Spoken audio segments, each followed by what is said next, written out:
राजा बलि को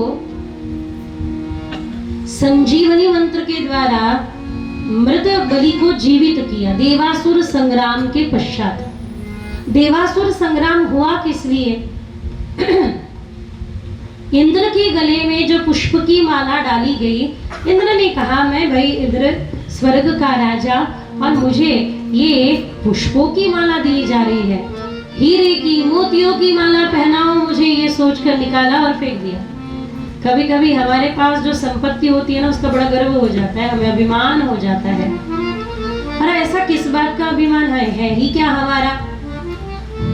कोई जगह हम खरीदते हैं और फिर चल बैठते हैं।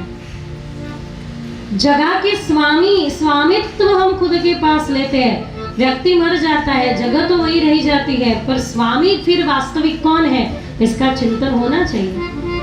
वास्तविक स्वामी कौन है? टेम्पररी तो हमने स्वामित्व लिया उस जगह का। तो ठीक ऐसा ही ध्यान से सुनिएगा।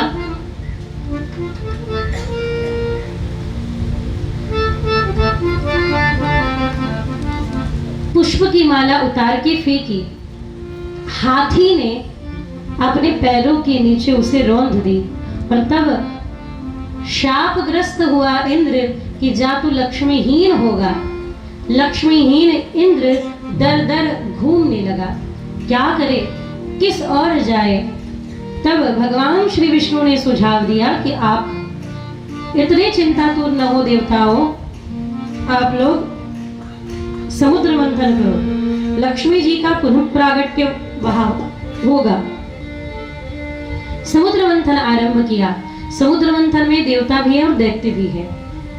ठीक है, आप कहोगे देवता भी दैत्य भी है। हाँ, कुछ क्षण के लिए उन्होंने मैत्री कर ली। मनोमंथन होता है ना, ये मनमंथन का प्रतीक है। समुद्र मंथन होता है, वैसे ही मनमंथन होता है। भागवत जी में आप बैठे हैं ना, अभी आपके मन का मंथन चल रहा है। एक और दैत्य प्रवृत्ति और एक और देव प्रवृत्ति, दोनों का मंथन चल रहा है। आप भगवत गीता में दैवासुर संपत्ति पढ़िएगा। देवासुर संपत्ति आपको पता चलेगा।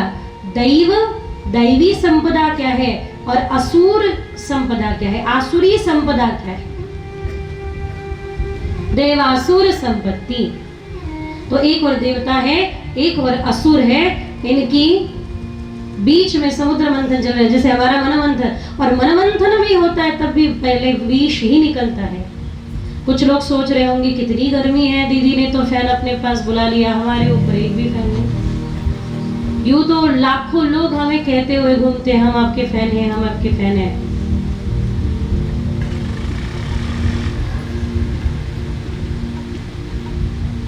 सुन रहे ना, समझ रहे ना?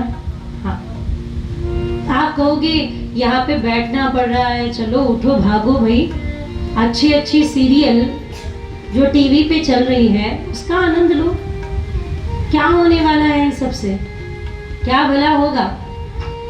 यदि आप क्या भला होगा ये फिल्टर लगाएंगे तो आपको समझ में आएगा कि एक और दैव प्रवृत्ति हमें बुला रही है और एक और दैत्य प्रवृत्ति हमें बुला रही है। फिर भी आप आरती होने तक बैठे रहे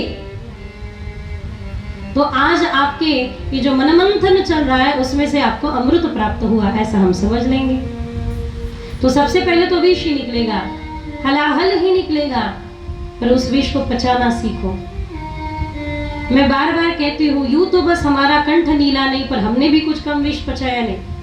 लोगों से आने वाला तिरस्कार, मत्सर, द्वेष, बदनामी सब हमने भी देखी है महाराज, हमने भी